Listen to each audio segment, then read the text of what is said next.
함께 읽겠습니다. 시작. 태초에 말씀이 계시니라. 이 말씀이 하나님과 함께 계셨으니 이 말씀은 곧 하나님이시니라. 할렐루야. 아멘. 기억나실지 모르겠지만 구약을 창세기부터 이제 쭉 끝까지 봤었고, 그리고 이제 신약을 중간에 이제 제가 예정론에 대해서 한 10주 정도 이제 강의를 했습니다. 그리고 용서에 대해서 좀 나누고, 이어서 예수님 시대를 들어가기 전에 여러분들이 다 잊어버리셨을 것 같아서 이제 구약을 좀 간략하게 정리해드리고 중간사까지 조금 나눈 다음에 이제 다음 주부터 이제 예수님 시대에 들어갈 텐데,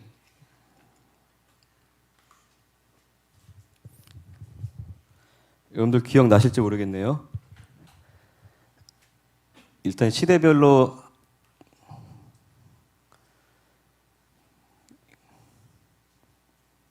창조시대, 원역사라고도 하죠. 원역사.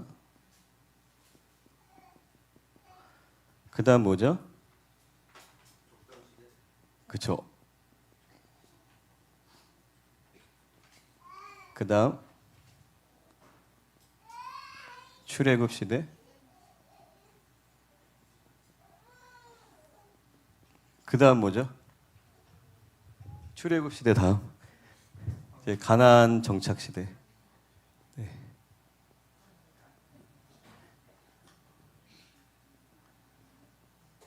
그 다음 왕국 시대죠. 그 다음 포로 시대. 네, 포로 시대, 뭐 포로 귀환 시대. 그 다음이 이제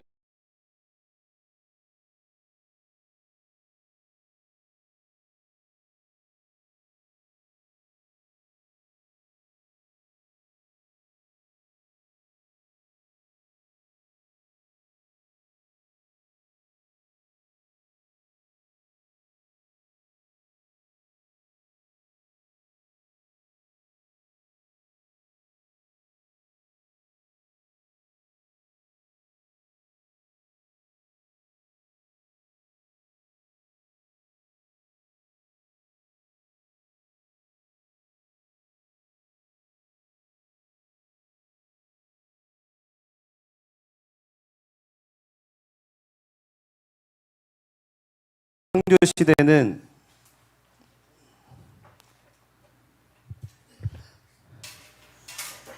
성경의 처음은 창조로 시작하죠.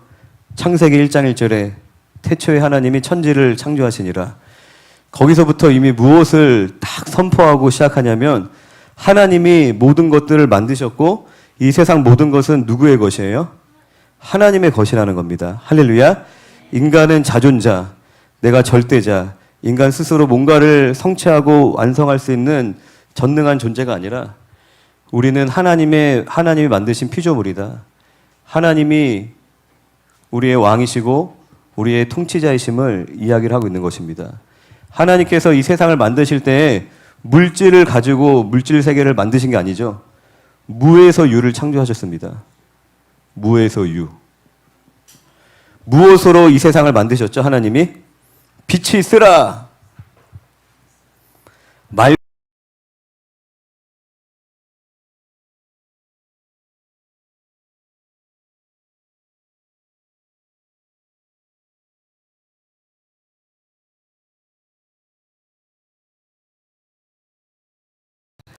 하나님께서 우리가 아까 읽었던 요한복음 1장 1절도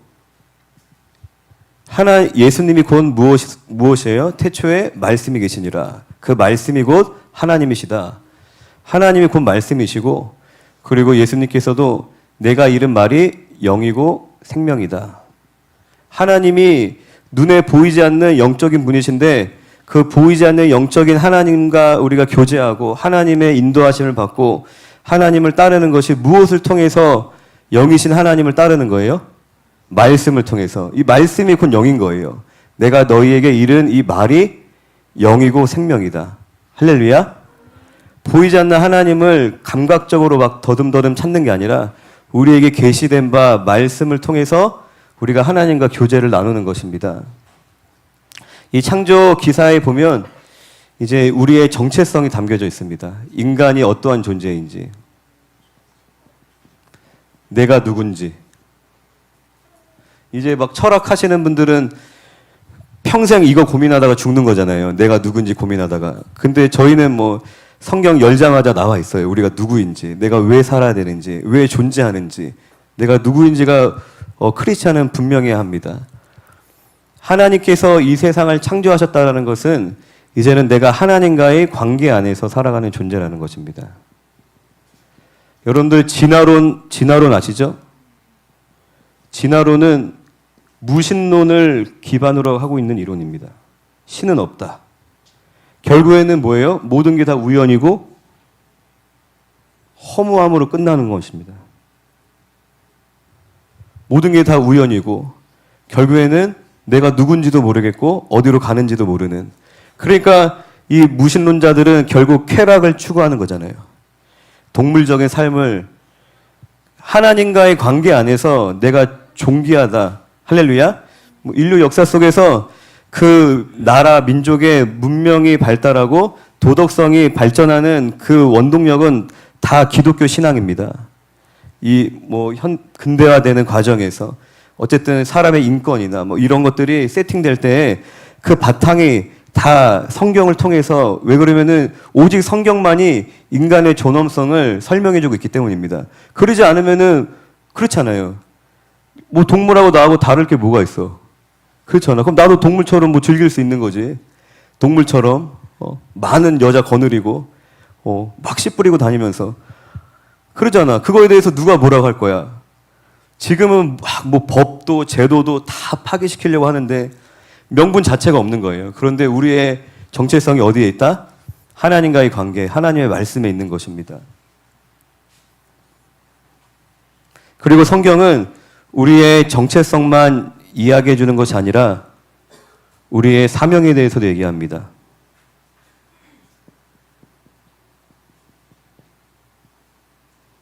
여러분들 그렇다고 하더라고요. 저는 아직 그 경험을 못 해봤지만 이제 남성분들이 열심히 직장 생활하다가 직장을 그만두면 갑자기 폭삭 늘는데요.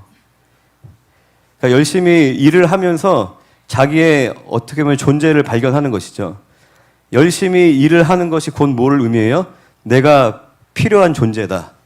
그러니까 자존감이 올라가는 거예요. 나를 필요로 하고 내가 어떠한 역할을 할 수 있다라는 것을 통해서 인간은 성취감도 가지고 나의 존재, 나의 자존감을 세워갈 수 있는데, 그런데 아무도 이제 날 찾지 않아. 날 필요로 하지 않아. 이제 그런 상황이 되면은 갑자기 막 열정도 사라지고 갑자기 폭삭 늘른다고 하더라고요. 마찬가지로 하나님께서 우리에게 사명을 주셨습니다. 하나님의 일손이 부족해서 그냥 우리가 노는 게 꼴보기 싫어. 그래서 우리에게 일을 맡기신 게 아니라 하나님께서 우리와 함께 하길 원하시고, 그리고 우리가 하나님께 쓰임받는 기쁨을 누리게 하시려고. 우리가 주님의 사명을 감당할 때에 여러분들의 자존감이 높아지는 거예요. 영적 자존감이. 여러분들의 자존감을 여러분들 어디서 찾으려고 그래요? 세상에서 찾잖아요. 물질에서. 내가 돈이 많은가? 내가 직장이 좋은 직장인가? 아니면 사람과 나를 비교해서 내가 상대적으로 우월하나 열등하냐? 거기서 내 자존감을 찾으려고 하니까 계속 열등했다가 우월했다가 왔다 갔다 지옥 같은 삶을 사는 거예요. 할렐루야. 내가 아무리 열심히 살고 내가 뭔가를 이루어도 나보다 나은 사람이 있어 없어? 나보다 나은 사람이 있어요. 내가 이 동네에서 내가 짱 먹었어. 넓은 동네 갔더니 내가 거기서 중간도 못 갈 수 있는 거예요. 내가 초등학교 때 반장이고 1등이었는데 중학교 가니까 10등 안에도 못 들 수 있는 거예요. 항상 그렇게 세상에서 내 자존감을 찾으려고 하면 여러분들은 저 사람은 참 얼굴도 이쁘고 능력도 좋고 저 사람은 돈도 많고 행복하겠다. 나도 저런 사람이 되고 싶다라고 착각하며 살잖아요. 행복이 거기 있는 것처럼, 내 정체성을 거기서 발견할 수 있는 것처럼, 내가 저렇게 사람들에게 인기를 얻고 내가 저런 능력을 가지면 내가 으쓱하겠다라고 우리는 착각하고 그것을 열심히 추구하며 사는데 거기에 행복이 있는 게 아니잖아요. 그거를 먼저 경험하고 이야기한 사람이 누구라 그랬어요? 솔로몬. 헛되고 헛되니 모든 것이 헛되도다. 다 이루었지만, 다 얻었지만 거기에 진짜 내 정체성, 내 자존감, 내 존재감, 내 행복이 거기에 있었다는 거예요. 없었다는 거예요. 그렇기 때문에 그러한 상대적인 언제 바뀌어버릴지 모르는 그런 것에 내 인생을 거는 것이 아니라 절대적인 영원히 변치 않는 것에 내 인생의 뿌리를 내린 사람은 절대로 그 사람이 흔들릴까요? 사람들이 와갖고 아, 너 왜 그렇게 생겼냐? 너 왜 돈도 없냐? 아이고 너는 지금 나이가 몇인데 그러고 살아. 그래도 하나님이 나를 사랑하시고 할렐루야. 내가 주님 맡겨주신 사명에 충실함으로 하나님이 나를 사용하신다 라는 영적 자존감에 있는 사람은 누가 나를 무시하던 누가 나를 뭐 손가락질하던 그걸로 끄떡하지 않습니다. 그냥 뭐 아나무인으로 그냥 무대뽀로 살아가는 것이 아니라 그 영혼을 불쌍히 여기겠죠. 저런 것으로 사람을 판단하고 그리고 다른 사람을 비난하는 사람의 특징이 뭔지 아세요? 자기 자존감이 낮은 거예요. 상대방을 깎아내려야지 내가 높아진다라고 착각하는 거예요. 내가 상대방이 나보다 뭔가 열등해야지 내가 우월해진다라고 착각하는 것입니다. 그러니까 자꾸 나한테 막 공격하는 거예요. 아, 왜 그것도 못해요? 막 비아냥거리면서. 그러면 그런 사람 만나면 우리 어떻게 해야 돼? 네가 뭔데 맞짱 뜰래? 그게 아니라 아, 불쌍하다. 주님, 저 영혼을 긍휼히 여겨 주시옵소서. 그래, 나 짓밟고 높아지고 싶냐? 얼마든지 짓밟아라. 제 왼뺨도 때리세요. 그래요, 저 아무것도 못합니다. 훌륭하시네요. 우리의 자존감이 낮아질 일이 있어요? 여러분들 마음의 행복은 자존감에서 오는 거예요. 뭐 지금 심리학 얘기하는 건 아니지만, 근데 우리가 하나님의 사명을 감당할 때 내가 아무리 가난해도 하나님 나와 함께 하신다. 나를 통해 일하시는구나. 나를 향한 놀라운 계획이 있으시다. 그것이 우리의 자존감을 높여주는 것입니다. 그래서 이제 사명이 중요한 것이죠. 어쨌든 우리의 사명이 뭐 구체적으로 뭐죠? 이제 하나님께 영광 돌리는 것이죠. 하나님께 영광 돌리는 것. 하나님을 찬양하고 그리고 하나님의 통치를 실현시키는 왕이신 하나님의 통치를 하나님의 형상대로 지음받은 저와 여러분들이 이 땅에 실현시키는 겁니다. 어떻게? 하나님의 말씀에 우리가 순종함으로. 하나님의 말씀에 순종한다는 것은 뭐예요? 하나님과 관계를 맺는다는 거죠. 사람은 영적인 존재로 지음받았잖아요. 동물과 사람의 가장 큰 차이점이 뭐예요? 사람만 영이 있다는 것입니다. 사람이 영적인 존재라는 말은 뭐냐면 영이신 하나님과 교제할 수 있는, 교통할 수 있는 존재라는 거예요. 할렐루야.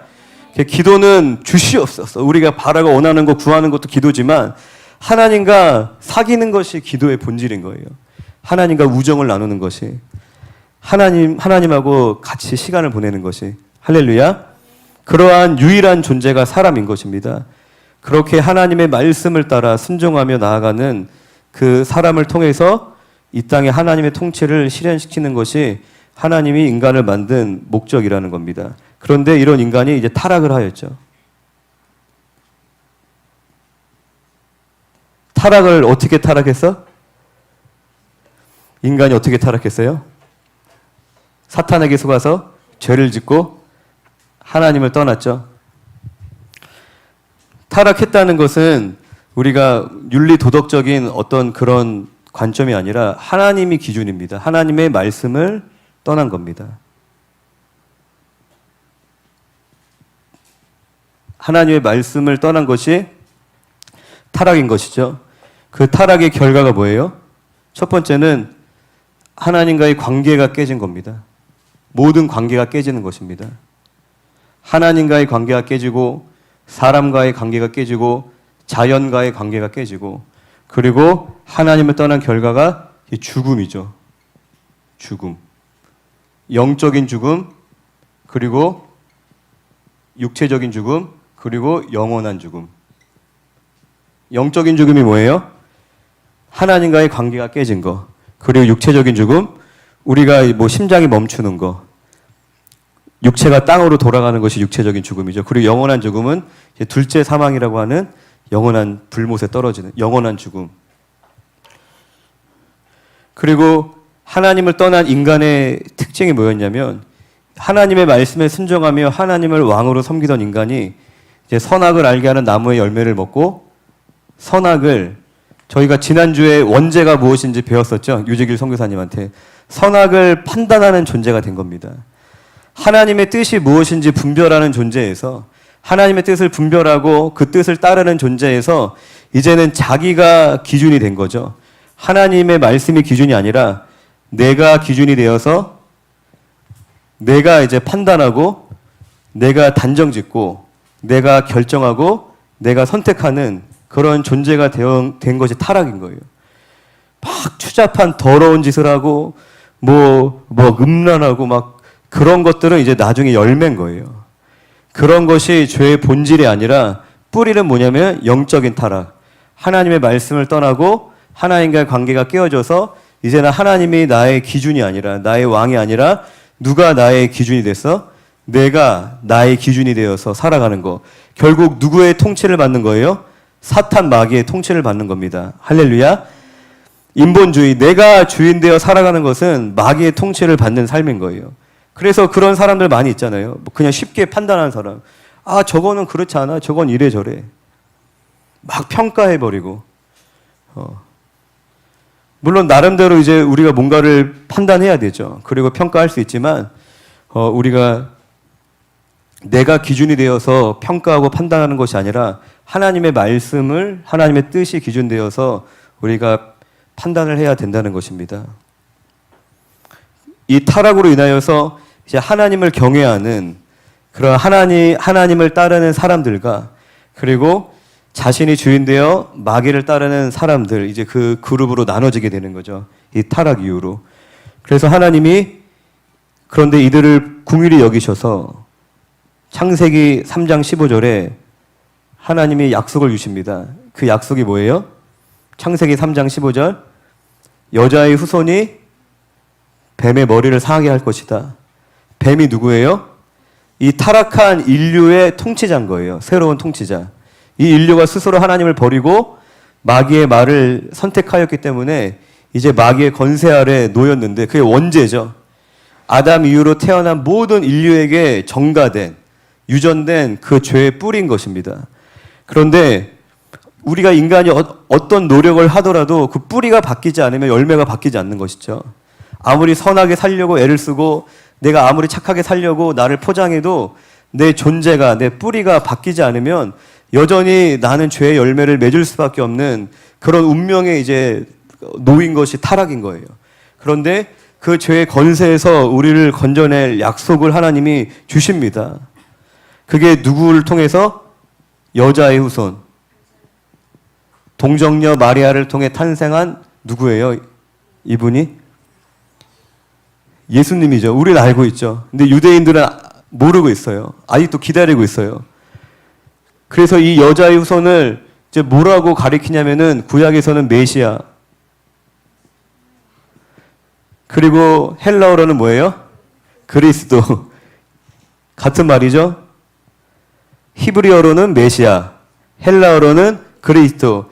이게 하나님이 창세기 3장 15절에 약속한 그 구원자를 가리키는 말인 것입니다.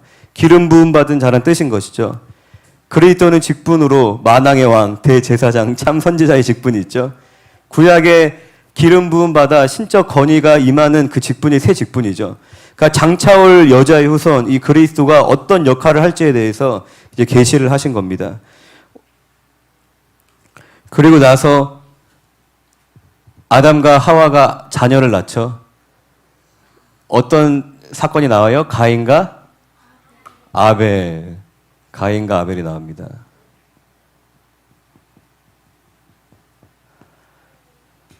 가인이 동생 아벨을 시기질투해서 돌로 찍어 죽였죠. 근데 이거는 시기질투의 문제가 아니라 하나님과의 관계의 문제입니다. 이제 모든 문제의 뿌리가 어디에 있는 거예요? 하나님과의 관계에 있는 것입니다. 할렐루야. 하나님의 형상대로 지음받은 인간이 그 만들어진 목적대로 살아가는 삶을 이탈했을 때 이제 모든 문제가 나타나는 거예요. 그 문제가 뭐라고 그랬어요? 하나님과의 관계가 깨지면 이제 사람과의 관계가 깨진다 그랬죠. 여러분들 시기 질투를 하는 이유는 뭐냐면 하나님과의 관계에 문제가 있는 겁니다. 하나님의 사랑과 은혜로 내가 충족되지 않기 때문에 누군가를 부러워하는 거겠죠. 그렇지 않을까요? 내가 마음이 만족스러워, 막 차고 넘치면은, 마음이 여유로우면 시기 질투할까요? 응원해주겠죠. 격려해주겠고. 그리고 누군가가 잘 되면 더 칭찬해주고. 그런데 내 스스로 결핍이 있고 내가 스스로 부족하다고 생각하고 내 삶에 대한 만족감이 없기 때문에 다른 사람이 잘 되면 배 아픈 거예요. 그거를 인정하려 하지 않고 깎아내리려고 그러고 막 비난하고. 할렐루야. 그러니까 그런 모습이 어떻게 비춰지는지를 모르는 거예요. 그게 얼마나 되게 꼴사나운지. 그러니까 시기 질투하는 거는 여러분들 하나님과의 관계의 문제이기 때문에 그건 회개해야 끝나는 겁니다. 그 사람만큼 내가 갖춘다고 해서 시기 질투 안 할까요? 그렇지 않는다 그랬잖아요. 아무리 내가 더 가져도 더 얻어도 인간이 만족할 수 있어요? 진정한 행복을 경험할 수 있어요? 없다고 그랬잖아요. 그렇기 때문에 내가 그 사람을 열심히 노력해서 따라잡는다고 시기 질투가 끝나는 게 절대 아니에요. 내가 하나님 앞에 회개하고 하나님과의 관계를 회복할 때에 이 시기 질투의 문제는 끝나는 것입니다. 할렐루야. 그리고 노아의 방주 이야기가 나오죠. 그리고 바벨탑 이야기가 나옵니다.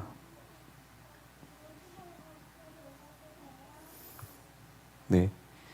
이 누가복음 17장에는 인자의 때, 예수님 재림의 때가 어느 때와 같다라고 이야기하시냐면 이 노아의 때와 같다라고 요한복음 17장에서 누가복음 17장에서 말씀하십니다. 재림의 때가 이 노아의 때와 같다. 어쨌든 세상 끝날에 이제 심판이 있을 것이다라는 것을 알려주시는 것이죠. 이 바벨탑 사건은 이제 하나님이 왕이 아니라 인간의 주인된 삶의 모습이 어떠한지 그 절정을 보여주고 하나님께서 이들을 심판하시는 방법이 뭐였죠? 언어를 다 나눠놓은 거. 이 사회학자들은 인간의 언어가 어떻게 나눠지고 발전하고 민족과 뭐 그런 것들에 대해서 기원을 찾을 수 없습니다. 근데 저희는 성경에 다 써 있잖아요. 언어가 나눠지고 그럼으로부터 이제 민족이 나눠진 것이죠. 하나님께서 이 바벨탑을 무너뜨리시고 이 바벨탑이 이 무너진 이 자리에서 한 사람을 부르십니다. 그게 누구예요? 데라의 아들 아브라함. 네. 아브람에서 이제 나중에 아브라함으로 이름이 바뀌는데 우상을 섬기던 그 땅에서 하나님께서 한 사람을 부르십니다. 그러니까 이제 하나님의 마음은 어디 있는 거예요? 하나님을 떠난 이 인류를 하나님께로 돌이키는데 하나님은 이제 마음이 있는 겁니다. 그 일을 약속하시고 이제 성취해 나가시는 거예요. 하나님께서 하나님을 떠난 인류를 다시 하나님께로 인도하시기 위해서 이 땅에 하나님의 나라를 회복시키실 계획을 세우십니다. 그 일을 위해서 먼저 누구를 부르신 거예요? 아브라함을 부르셔서 자손에 대한 약속을 주시고 그 자손이 큰 민족을 이루고 그 민족을 통해서 열방이 복을 받을 것을 약속하십니다. 하나님의 이제 계획을 다 이미 나타내시는 거죠. 이 아브라함을 부르실 때 너를 통하여 너의 자손을 통해서 큰 민족이 이루어지고 그 민족을 통해 열방이 복을 받게 할 것이다. 이 아브라함을 성경에서 뭐라고 얘기하냐면 이제 믿는 자들의 조상이라고 이제 이야기를 합니다. 믿는 자들의 조상. 이 아브라함의 믿음이 어떠한 믿음이었어요? 하나님이 자손에 대한 약속을 주셨는데 아브라함이 자녀가 있었어요? 자녀가 없었죠. 할렐루야. 처음 듣는 얘기 아니잖아요. 다 아시는 얘기 지금 하고 있는 거잖아요. 그래서 자손이 없었고 심지어 나중에 이제 아브라함의 아내 사레가 나이가 들어서 이제 태가 자녀를 더 이상 출생할 수 없는 잉태할 수 없는 몸이 되었음에도 불구하고 그 소망을 잃지 않고 바랄 수 없는 중에 바랬던 그러한 믿음입니다. 하나님의 약속의 말씀을 붙잡고 그러니까 눈에 보이는 현실은 불가능해 보이는데 눈에 보이는 현실은 불가능해 보이지만 하나님의 말씀을 붙잡고 기다리는 믿음, 그 믿음을 하나님이 주셨어요, 아브라함에게. 그런데 이 믿음이라는 것은 일방적인 것이 아닙니다. 하나님과의 관계는 모든 관계는 마찬가지죠. 일방적이지 않습니다. 관계는 상호적인 것이에요. 믿음에는 반드시 하나님께서 우리에게 믿음을 주시고 우리의 믿음을 시작하시는데 우리의 책임도 있다는 것입니다. 우리의 믿음의 책임이 뭐예요? 나중에 아브라함이 자신의 하나밖에 없는 아들 이삭을 바치죠. 순종. 하나님이 우리에게 은혜를 베푸시고 말씀을 깨닫게 하시고 말씀을 사모하게 하시고 그 말씀을 붙잡도록 우리를 인도하시는데 이제 우리의 그 믿음의 반응, 책임은 뭐냐면 우리가 하나님의 말씀에 순종함으로 자신의 가장 소중한 100세 낳은 아들 이삭을 내려놓았죠. 순종함으로. 이제 믿음이 무엇인지에 대해서 아브라함을 통해서 계시하신 겁니다. 그리고 아브라함의 아들이 누구죠? 족장 시대에 아브라함의 아들 누구예요? 이삭. 이삭의 아들 야곱. 야곱 그리고 에서가 있는데 야곱 뭐 스토리 너무 재밌죠. 그런데 에서와 야곱 중에 왜 하나님이 야곱을 택하셨을까요? 에서와 야곱 중에 하나님이 언제 야곱을 택하셨어요? 태중에 있을 때. 왜 야곱을 택하셨을까요? 예찬이. 그냥 딩동댕. 하나님의 주권입니다. 그러니까 이게 좀 아이들이 커나가는 거 보니까 얘는 싹수가 노랗고 얘는 좀 가능성이 있어 보여. 얘는 좀 좋은 유전자를 받았어. 얘는 좀 안 될 것 같아. 그래서 너가 이제 약속의 자녀다라고 택하는 것이 아니라 이미 이들이 뭐 어떠한 행동을 취하기 전에 자신의 행동 여부로 자신의 어떠한 의로움으로 말미암아 하나님께 택함 받은 것이 아니라 하나님의 주권적인 선택, 그걸 뭐라고 얘기해요? 은혜라고 그러는 거죠. 할렐루야. 저와 여러분들이 그렇잖아요. 우리가 하나님의 은혜로 이 자리에 앉는 것이 자격이 있어서 있는 게 아니잖아요. 저는 이제 저희 형 위해서 항상 기도하는데 저희 형은 아직 예수님을 믿지 않아요. 근데 제가 처음 예수님 믿었을 때 궁금했던 게 그건 거예요.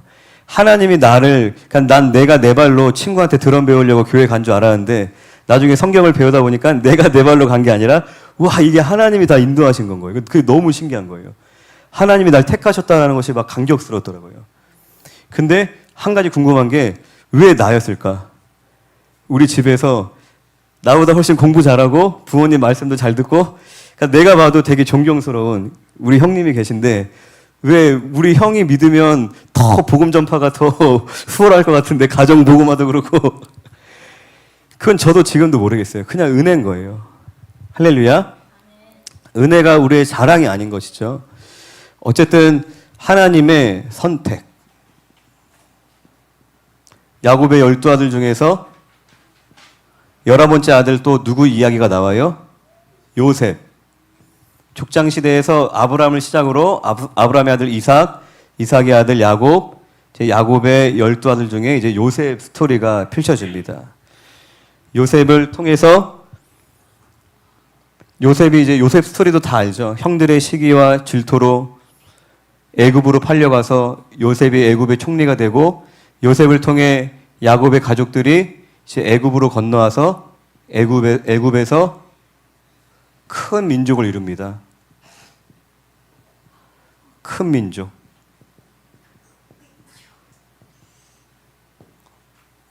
이 큰 민족이 이제 무엇을 의미하는 거죠?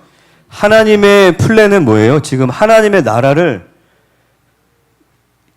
처음 만드신 이 세상을 회복하시기 위해서 처음 만드신 그 사랑스러운 존재, 원형의 모습을 회복시키시기 위해서 구원의 역사를 펼쳐 가시는데 지금 하나님의 나라를 만들고 계신 거예요. 근데 이 민족이 뭐죠? 나라의 3요소 중에 뭐라 그랬어요?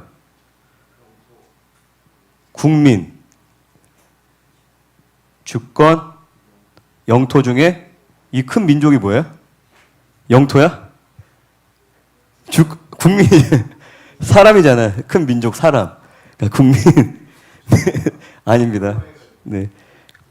이 요셉의 삶을 한 단어로 이제 설명하면 형통한 삶입니다. 형통한 삶. 성경을 읽어보면 중간중간에 하나님이 요셉과 함께 하심으로 그의 삶이 형통하였다. 근데 여러분들 잘 아시겠지만 되게 재밌는 게 하나님의 은혜로 택함받은 야곱의 인생이 어땠어요? 야곱의 인생이 하나님께 택함받은 그 인생이 평탄하고 좋은 일만 생기고 원하는 대로 다 이루어진 인생이었나요?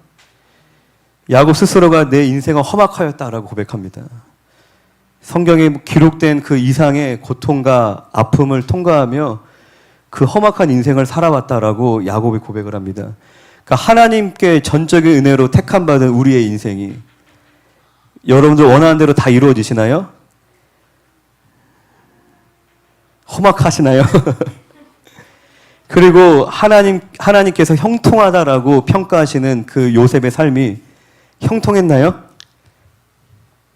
형들한테 버림받고 종으로 팔려가고 완전히 100% 누명에 씌어서 감옥에 가고 그러한 삶을 통과했습니다. 하나님과 함께한 주님과 동행한 그 형통한 삶이 그러한 모양이라는 거예요. 여러분도 주님과 동행하시기를 주님의 이름으로 축원드립니다. 할렐루야. 주님과 동행하는 형통한 삶이 내가 사업만 하면 잘 되고 내가 원하는 것들 착착 이루어지고 그러한 삶이 아니에요. 할렐루야. 내가 뭔가 일만 하면은 뭔가 다 성취가 되고 모든 사람하고 다 관계가 좋고 절대로 그렇지 않습니다. 그러한 차원이 아니라는 것이에요.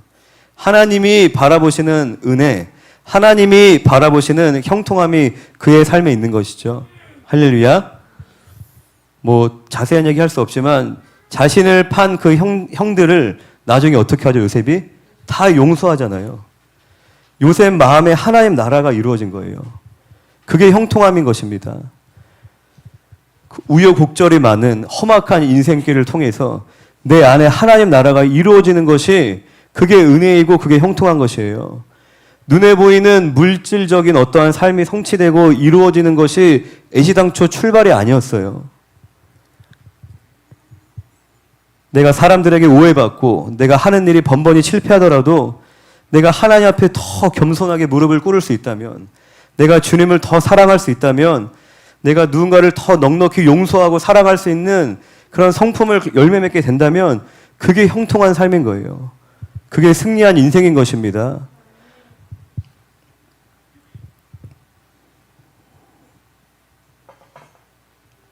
이렇게 국가의 3요소 중에 이제 국민을 만들고 이제 한 400년 후에 이 요셉이 이제 애굽의 총리였는데 이제 요셉을 알지 못하는 이제 왕이 세워지게 됩니다. 그런데 히브리 민족이 큰 민족을 잃었기 때문에 애굽 사람들에게는 되게 위협적이었겠죠. 뭐 예를 들어서 우리나라에 이제 외국인들이 중국인들이 막 너무 많아. 한국 사람보다 더 많은 것 같아. 그런데 위협적이겠죠. 뭐 그들은 생김새라도 비슷하잖아. 그런데 막 흑인들이 엄청 많아. 관악역 갔는데 흑인이 더 많아. 그거 얼마나 무섭겠어요. 그래서 이제 박해 정책을 씁니다. 히브리인들에 대해서. 그래서 처음 태어난 남자아이를 히브리 산파에게 죽이라고 했는데 죽이지 않고 이제 모세가 등장하죠. 모세 어머니 요게벳이 모세를 감춰서 이제 키우다가 3개월 후에 나일강에 띄우죠. 그런데 애굽에서 이제 이스라엘 민족이 종살이를 하면서 고통에 다다랐을 때 그때 이들이 하나님께 부르짖습니다. 그래서 하나님이 이 민족을 건져내시기 위해서, 그런데 하나님의 목적은 단순히 고통에서 건져내시는 것이 아니라 하나님의 이제 큰 계획, 마스터 플랜은 지금 뭘 향해 가고 있어요? 하나님 나라를 향해 가고 있죠. 단순히 이들의 고통에서 건져내시는 것이 목적이 아니라 이제 이 큰 민족을 이제 자신의 백성으로 삼기 위해서 이제 애굽에서 건져낼 계획을 세우시는 겁니다. 그리고 그 일을 위해서 이제 모세를 준비시키시는 거예요. 여러 가지 정치적 상황들이 있지만 그 이면에 하나님의 크신 계획과 뜻이 있다는 겁니다. 그래서 모세가 나일강에서 모세 어머니가 딱 뛰었을 때 그 애굽의 공주가 주워가죠. 그 40년 동안 궁전에서 생활하다가 자신의 사명이 뭔지 알았습니다. 자신의 민족을 구원해야 된다는 사명을 알고 밖에 나갔는데 애굽 사람들이 히브리인 막 괴롭히니까 자기가 쳐 죽이죠. 그게 하나님의 방법이었어요? 그렇지 않죠. 목적과 의도가 선했어도 하나님의 방법이 아니었기 때문에 모세는 이제 훈련을 받습니다. 자신의 혈기로 애굽 사람을 쳐 죽이고 40년 동안 광야 생활을 합니다. 광야 생활을 통하여서 하나님이 무엇을 준비시키신 거예요? 광야에서 막 창 찌르게 하고 막 열심히 뛰면서 체력을 키운 것이 아니라 다 내려놓는 훈련한 거예요. 누가 주인 될 수 있도록? 하나님이, 할렐루야.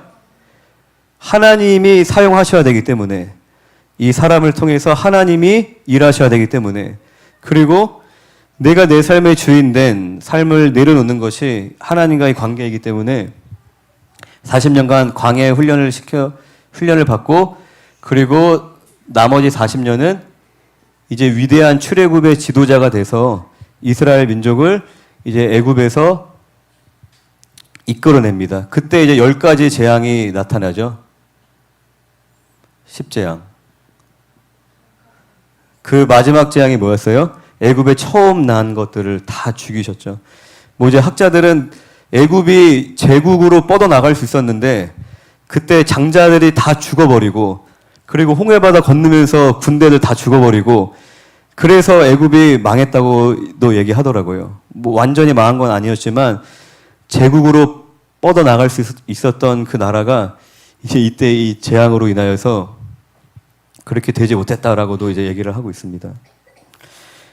모세가 이스라엘 민족을 애굽에서 건져내서 이들을 이끌어 가는데, 하나님께서는 이스라엘 민족이 추우면 불기둥으로, 더우면 구름기둥으로 만나와 메추라기를 내리시면서 이들을 돌보시고 이끌어 가십니다. 그리고 가장 중요한 사건은 시내산에서 모세를 통해서 이스라엘 민족과 하나님이 언약을 맺으십니다. 언약을 맺으시고 하나님이 무엇을 주셨어요? 계명. 계명과 이제 성막을 만드는 방법을 알려주셨는데, 이 사건이 이 하나님 나라를 세우는 과정 가운데 어떤 거를 만드는 과정이었죠? 시내산에서 하나님과 언약을 맺고 하나님의 말씀을 받는 그 사건이 하나님 나라 주권을 세우는 사건이라고 그랬죠. 주권. 주권이 뭐예요? 나라의 구성 요소, 땅만 있다고 나라가 아니잖아. 그리고 땅도 있고 사람만 있다고 나라가 아니라 그 사람들을 하나로 묶을, 그 사람들을 통치할 통치자가 필요하죠. 그게 주권이죠. 그런데 그 주권이 무엇을 통하여 행사돼요? 법을 통해서. 구성원들이, 그 리더자가 막 계속 막 온 동네방네 돌아다니면서 야 이렇게 저렇게, 야 내 말 들어, 내 말 따라야 돼, 그렇게 한다고 통치가 되는 게 아니라 그 주권자의 뜻을 이렇게 매뉴얼화해서 법으로 딱 공표하고 백성들이 그 법에 순종하면 그 통치가 이루어지는 것이죠. 법을 세웠다는 것은 이 하나님 나라의 3요소 중에 주권을 만든 겁니다. 그러니까 하나님의 통치는 이 계명과 성막을 통해서 이루어지는 겁니다. 하나님의 통치가. 할렐루야. 이게 뭐예요? 공의와 사랑. 성막이 뭐 하는 곳이에요?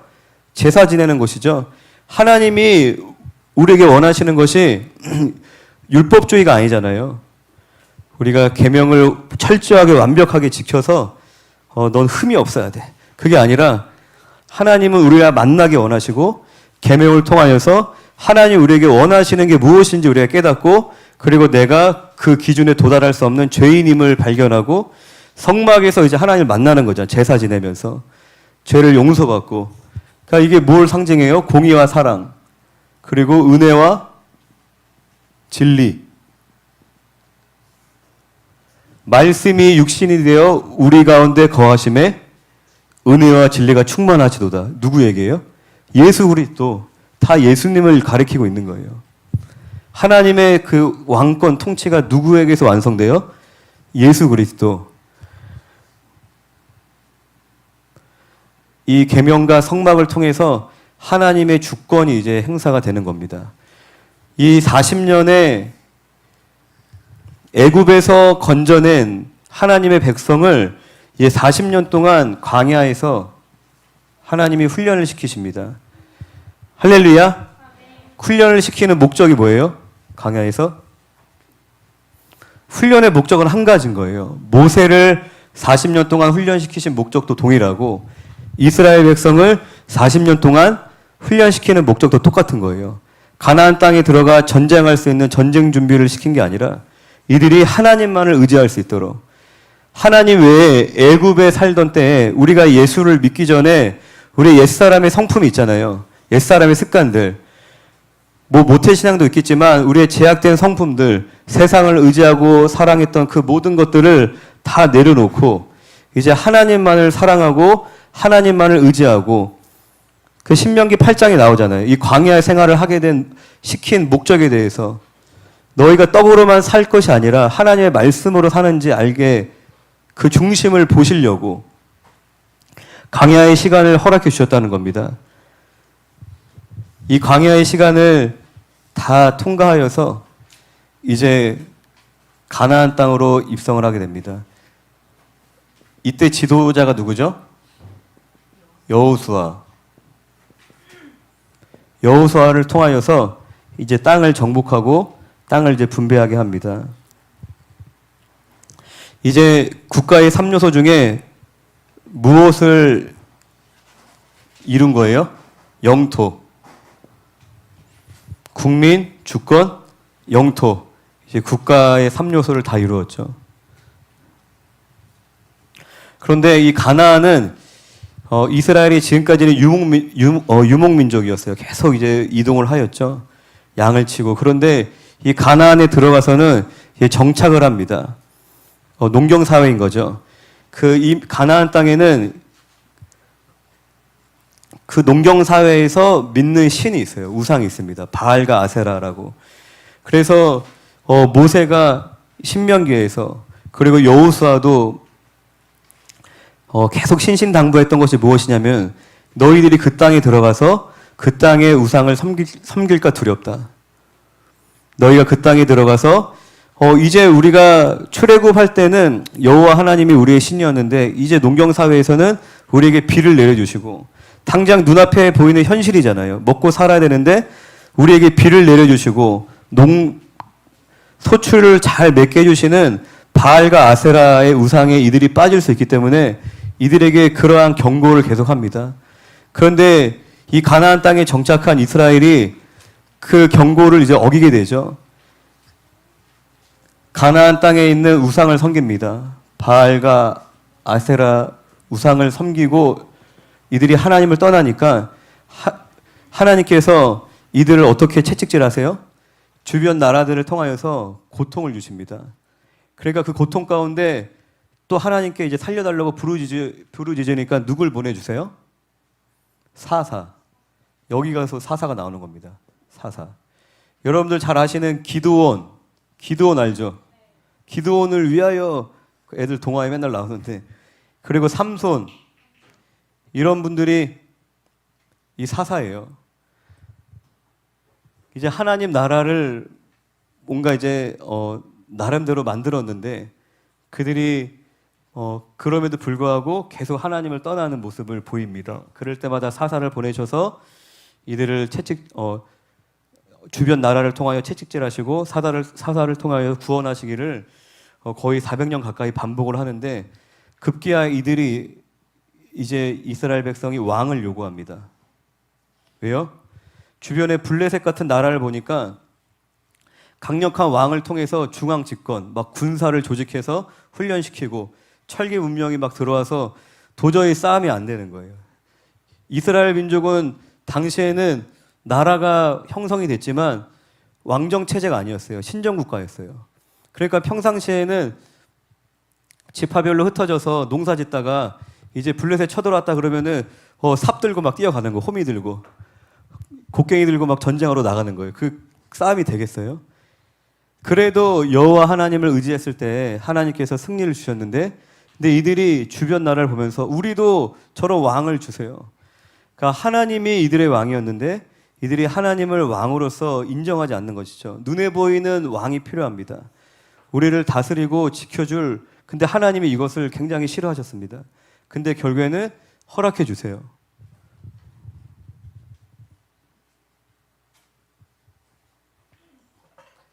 그래서 왕을 기름 붓기 위해서 누가 등장해요? 사무엘. 마지막 사사.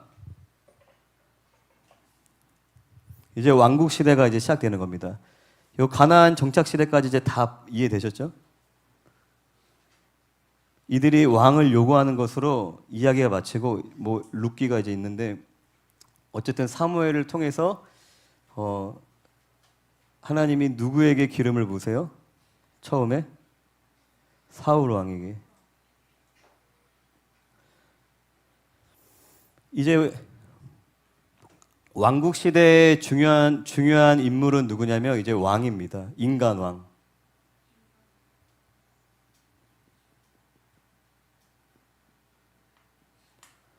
처음부터 하나님의 계획은 하나님이 왕이 되시는, 하나님의 나라를 만드시는 건데 눈에 보이는 인간왕을 이들이 세워놨기 때문에 이제 중요한 건 뭐냐면 이 인간왕이 하나님의 말씀에 순종하느냐, 그게 가장 중요한 거예요. 어쨌든 이 국가 시스템 자체로 이 왕의 통치를 받게 돼 있는 거잖아요. 이 국가가 지금. 그렇기 때문에 이 왕이 하나님을 따르면 국가 전체가 하나님을 따르는 것이고 이 왕이 하나님을 떠나면 국가 전체가 같이 배도하는 거예요. 그래서 이제는 누가 중요하냐면은 어떤 왕이 세워지느냐가 이제 굉장히 중요한 시대로 접어든 겁니다. 근데 이 인간 왕에게 있어서 가장 중요한 덕목이 뭐예요?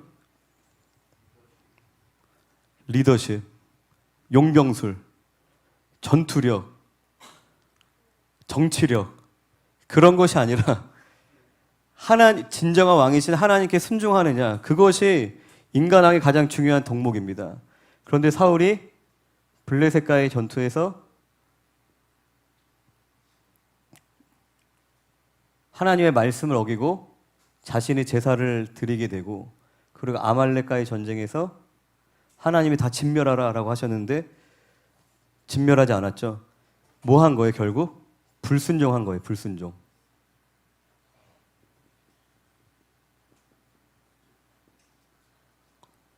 그래서 하나님이 사울을 버리시고 이제 드디어 누가 나옵니까? 다윗 왕이 나오죠. 다윗 왕. 이 왕은 하나님의 마음에 합한 왕이다라고 성경에서 평가를 하고 있습니다. 하나님의 마음에 합하다, 불합리하다, 이 기준이 뭐예요? 리더십, 정치력, 군사력이 아닌 거예요. 하나님의 말씀에 순종하느냐, 그 한 가지인 겁니다. 그 사건을 보여주는 게 뭐냐면 다윗이 골리앗과의 싸움에서 자신의 생명을 내어놓죠. 그러니까 하나님을 위해서 자신의 목숨을 내어놓을 수 있을 만큼 하나님의 말씀 앞에 그 어떤 것도 타협하지 않고 주님을 따르는 그 중심이 다윗 안에, 이도 물론 미천한 죄인이었지만 하나님이 그 안에 그 중심을 보시고 다윗과 언약을 맺으십니다. 이 다윗 언약이라는 것이죠. 다윗 언약의 핵심이 뭐예요? 너 대대로 영원한 왕권을 너에게 주겠다. 다윗 대대로 자손 그 왕위가 영원히 유지가 된다. 그래서 나중에 다윗의 후손으로 누가 오시는 거예요?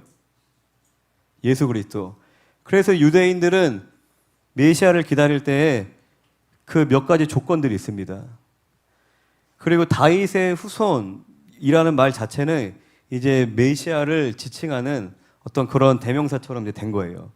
그래서 나중에 이제 신약 시대 들어가 보면 알겠지만 유대인들이 기다리고 있는 메시아 상이 있습니다. 어떤 메시아예요? 어떤 구원자예요? 다윗과 같은 사람 기다리고 있는 거예요. 다윗 시대의 이스라엘이 어땠어요? 가장 강력했죠. 다윗, 솔로몬 그 시절에 가장 이스라엘이 강력했습니다. 그러니까 그런 메시아, 우리를 정치적으로 독립시켜주고 그리고 강력한 군사적인 힘을 통해서 이 이스라엘을 막 부국강명하게 만들어줄 그 메시아를 기다리고 있으니까 예수님이 안 보이는 거죠. 전혀 그 기준에 맞지 않기 때문에. 어쨌든 다윗과 하나님이 언약을 맺으십니다. 그런데 다윗의 아들 솔로몬 때에 이 왕국 시대를 두 개로 나누죠. 통일왕국과 분열왕국. 솔로몬의 죄로 인하여서 이제 나라가 분열이 됩니다. 솔로몬의 죄가 뭐예요? 이방 여인을 통해서 이방 신, 우상을 받아들인 겁니다.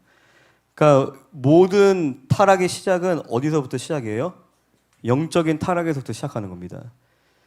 이미 뭔가 이제 문제가 생겼어. 그거는 이미 늦은 거예요. 당장 내 삶에 문제가 보이지 않아도 내가 영적으로 타락했다면, 내가 하나님보다 무언가를 더 의지하고 더 내가 갈망하고 쫓고 있다면 결국 내 삶이 무너지는 건 시간 문제인 거예요. 여러 가지 상황과 어려움들이 나타나게 되는 거죠. 이 솔로몬의 죄, 이게 근본적인 이유입니다. 이 죄로 인하여서 하나님이 심판하셔서 솔로몬의 아들 르호보암, 그리고 여로보암, 여기서부터 이제 여러분들 잘 모르는 이름이 나왔는데 당시에 이제 정치적인 상황은 이제 뭐 성전을 건축하느라 많은 세금을 걷었었는데 세금 징수가 너무 과도해서 백성들이 그것을 좀 낮춰달라고 르호보암, 솔로몬의 아들 르호보암에게 요구했는데 그것을 거절했어요.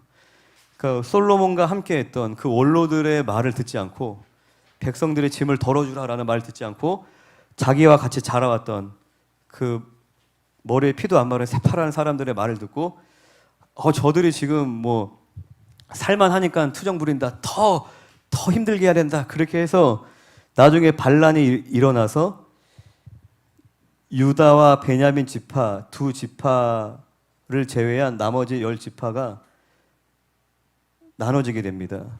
그래서 이 다윗의 혈통을 따른 곳이 남유다. 이 여로보암의 반역을 통하여서 형성된 게 북이스라엘이에요.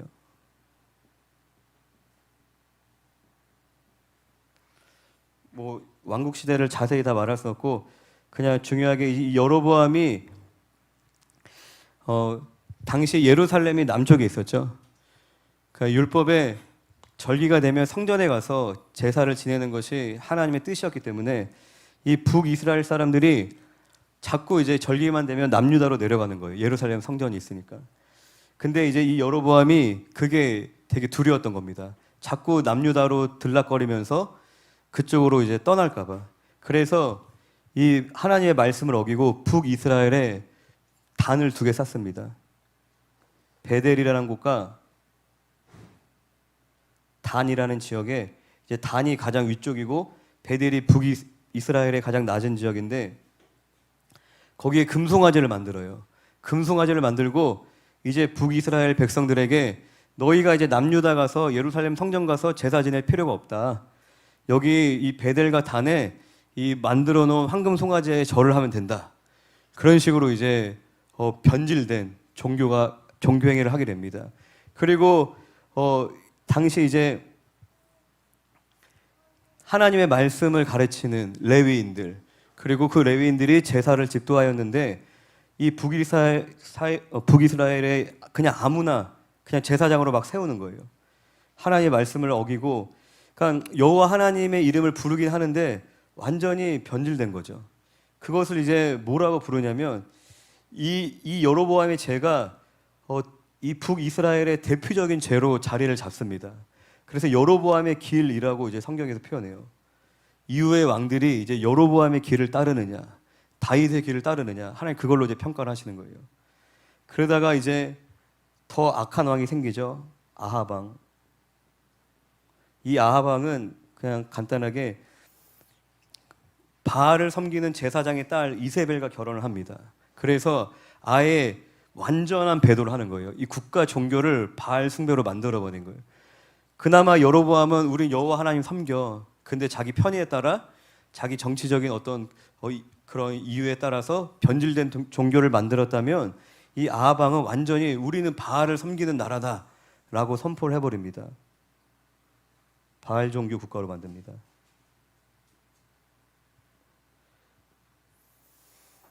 이렇게 타락한 이후로 하나님께서는 계속 선지자들을 보내죠. 구약 성경이 총 39권이죠. 3927.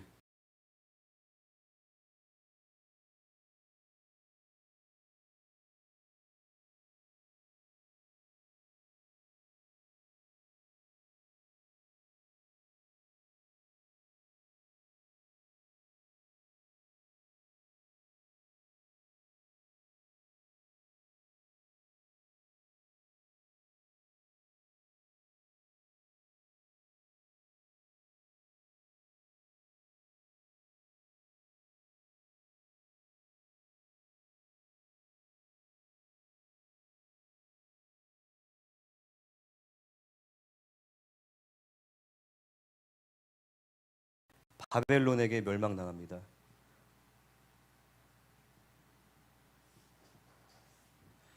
이 당시에는 이제 아수르라는 제국이 그 일대를 통치하고 있었고, 이제 그 이후에 한 100년이 좀 지난 다음에 586년에 바벨론에 의하여서 남유다도 결국 멸망을 당합니다. 이때 활동했던 선지자 중에 예레미야 선지자가 예언합니다. 이 남유다가 멸망할 때 당시 국제 정세가 이제 애굽하고 바벨론, 이제 애굽은 전통적인 강호였고 바벨론은 새롭게 일어나는 어떤 그런 세력이었는데, 예레미야는 이제 너네가 항복해라 바벨론에게, 뭐 이제 그런 예언을 선포하고 결국엔 너네가 망하고 나서 70년 후에 다시 고국으로 돌아올 것이다라는 예언을 하는데, 이들이 북이스라엘 남유다가 망한 다음에 정확하게 70년이 돼서 다시 하나님께서 돌아오게 하십니다. 하나님의 말씀대로 인류 역사가 흘러가는 거예요. 그래서 70년 동안 이들이 나라를 잃고 이제 흩어져서 그렇게 생활을 하다가 바사 왕국 때에, 바사가 이제 페르시아죠. 바사 왕국 때에 다시 이스라엘로 포로 귀환을 합니다. 3차에 걸쳐 귀환을 하는데, 이제 하나님은 이들을 멸망시키는 것이 하나님의 마음이 아니에요. 그 이제 선지서를 보면은 분명하게 나와 있는데, 너희를 향한 나의 마음은 재앙이 아니다. 그러니까 이들을 회복시키길 원하시는 거예요. 이들이 각성하기를 원하시고 다시 하나님을 떠난 채로 사는 인생이 아무런 소망이 없기 때문에 이렇게 회초리를 들어서라도 다시 회개하고 하나님과 관계를 회복하게 하기를 원하셨던 거예요. 좋은 말로 계속 권면하고, 그런데 그 말을 듣지 않으니까 환경으로 고통을 주고, 결국 그 말로 듣지 않으니까 결국 이들이 큰 심판을 당해서 포로로 끌려갔지만, 하나님 이들을 버리신 게 아니기 때문에 약속한 기한이 돼서 다시 회복시키시는 겁니다. 할렐루야. 하나님이 회복시키는 거예요. 하나님이 어떤 방식으로 회복을 시키시냐면, 1차 포로 기한 때는 스룹바벨이라는 사람을 통해서, 이 사람이 이제 리더가 돼서 성전을 회복합니다. 성전을 회복하는 게 뭐죠? 예배를 회복하는 겁니다. 이들이 정치적으로 독립을 한 게 아니라 하나님이 역사하셔서 그냥 예배 공동체만 이제 보내준 거예요. 너네가 너네 고국으로 돌아가서 거기서 예배를 드려라. 그리고 2차 포로기한은 누가 주도를 했어요? 에스라. 할렐루야. 네, 1차 포로기한은 스룹바벨, 2차 포로기한은 에스라. 에스라를 통해서, 에스라는 이제 서기관입니다. 학사.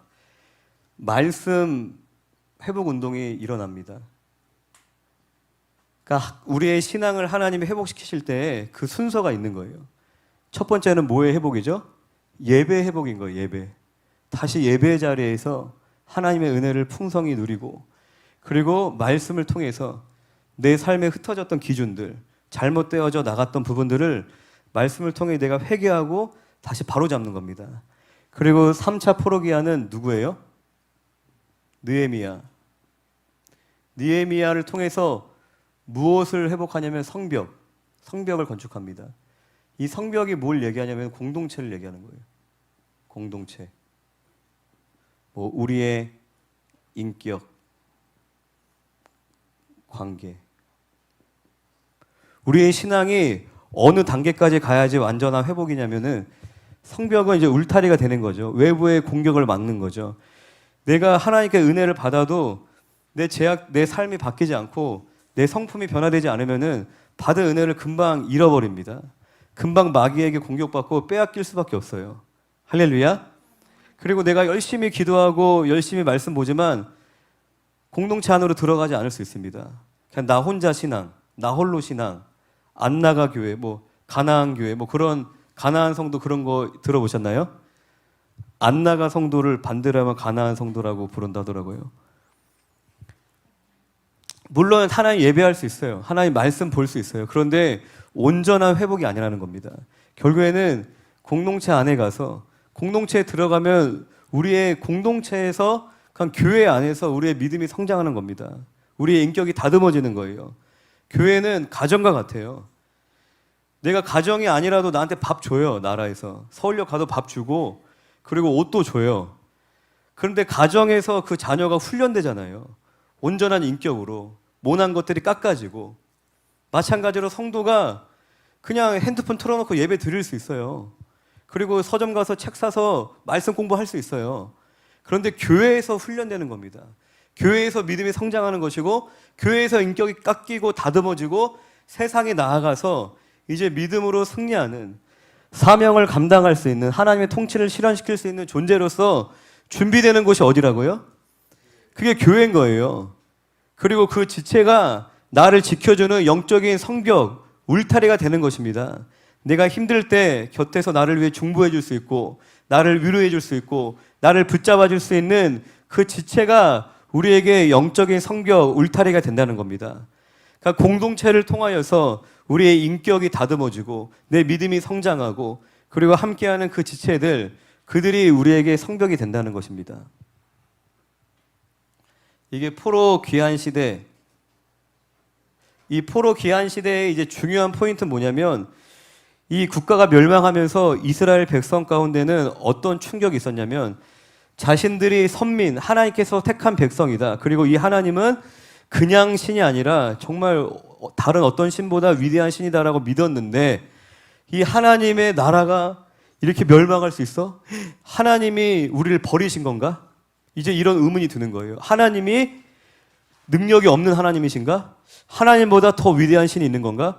그런 여러 신학적인 의문에 빠지게 됩니다. 그런데 하나님은 이들에게 국가를 회복시키시지 않습니다.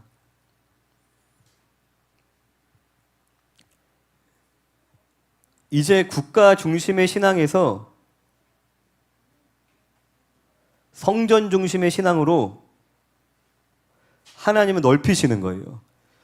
아브라함에게 주신 약속처럼 너의 민족을 통해 열방이 복을 받게 하셔야 되는데 이때 당시에는 국가가 하나의 종교였어요. 그런데 국가가 사라지고 이제는 성전을 건축하고 성전 중심으로 모이는 신앙의 형태로 이제 전환이 된 겁니다. 포로 시대를 통하여서. 제가 중간기만 잠깐 간단하게 말씀드리면 이제 말라기 선지자를 끝으로 하나님께서 선지자들을 보내시지 않습니다. 그리고 세례 요한이 등장할 때까지 약 400년의 기간을 중간기라고 합니다. 중간 시대. 중간 시대는 성경에 기록이 돼 있어요? 기록이 안 돼 있죠. 우리가 이제 신약을 들어가기 앞서서 중간기에서 그냥 간단하게 필요한 내용만 보면 우리가 마지막으로 이제 포로 귀환 시대 때 보면은 어느 제국이에요? 바사 제국이죠. 그러니까 제국이 아수르에서 바벨론에서 바사 제국으로 바뀌었습니다. 근데 이게 다니엘서에 예언되어져 있죠. 근데 이 바사 제국이 망한 다음에 이제 그리스, 헬라 제국이 들었습니다.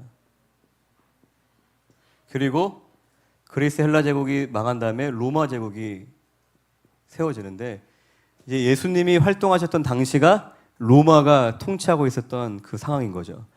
이 중간 시대에 일어났던 일 중에 중요한 일은 유대교가 이제 형성이 됩니다. 왜 우리가 하나님께 이렇게 심판을 받았는가?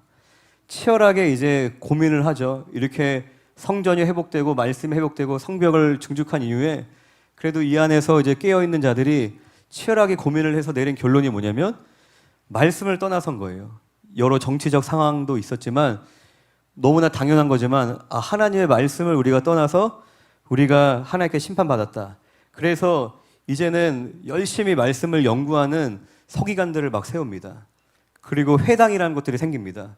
흩어져 있는 포로로 잡혀간 디아스포라 유대인들이 이제 회당 중심으로 이제 국가의 틀을 벗어난 거예요. 점점 더 넓어지는 것이죠.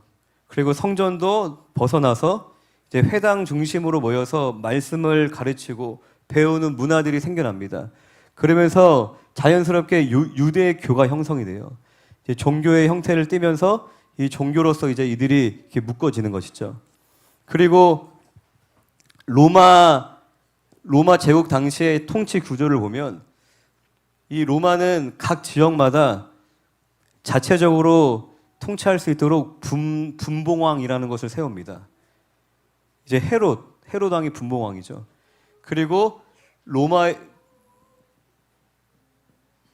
통치 구조만 보면 분봉왕이 있고, 그리고 로마에서 직접 파견한 총독이 있어요. 이제 우리가 복음서에 들어가면 이제 이런 사람들이 나옵니다. 그리고 사내들인 공의회가 있습니다. 사내들인 공의회 뭐냐면 이 산하 기관인 거예요. 그런데 사내들인 공의회는 이 유대인들 자치 기관인 겁니다. 왜 그러면 유대인들은 종교적인 집단이기 때문에 이들 나름대로의 뭔가 이제 판단해야 되는 사회법과 다른 여러 기준들이 있기 때문에 그것을 맡아서 하는 유대 지도자들로 모인 사내들인 공의회, 로마에서 파견된 총독, 그리고 그 관할을 다스리는 분봉왕, 그리고 유대 자치 통치 기관인 사내들인 공의회, 이제 이 통치 기구들을 통하여서 당시 이제 로마 사회에서 각 지역들을 다스리고 있었는데, 이때 이제 있었던 대표적인 그룹이 사두개인 들어보셨죠? 이들은 제사장 그룹입니다. 제사장 그룹이고 친로마적인 세력이고, 그리고 바리새인. 당시 바리새인은 가장 경건한, 가장 복음적인, 가장 경건한 무리인데, 어쨌든 저희가 이제 복음서 보면은 거의 유대교와의 싸움이잖아요. 바리새인과의 싸움이고, 근데 당시 참 아이러니한 거죠. 가장 말씀을 경건하게 지키던 이 바리새인들이었는데 이들이 예수님을 못 알아본 거죠. 왜 그래요? 율법주의로 빠졌기 때문입니다. 율법주의. 이 법을 허락하신 하나님의 의도, 마음, 본질적으로 하나님과의 관계가 소홀해지고 이거를 지키는 것, 지킴을 통해서 내가 의롭게 되는 것에 빠짐으로써 이들이 메시아를, 그렇게 기다렸던 메시아를 알아보지 못했던 것입니다. 그리고 뭐 열심당원, 쿰란 공동체, 이제 그러한 구성원들이 있었는데 중간기까지 이제 여기까지 이렇게 보겠습니다. 그리고 드디어 이제 누가 등장하는 거예요? 이제 예수님이 등장하는 겁니다. 여자의 후손, 진정한 왕. 다윗이 진정한 왕이었나? 그것도 아니고 이들이 수천 년 동안 기다렸던 이 왕이신 예수님이 이제 등장하시는 얘기가 신약 성경인 것입니다. 여기까지 이제 구약하고 중간기를 정리를 하고 다음 시간부터 이제 신약을 들어가도록 하겠습니다.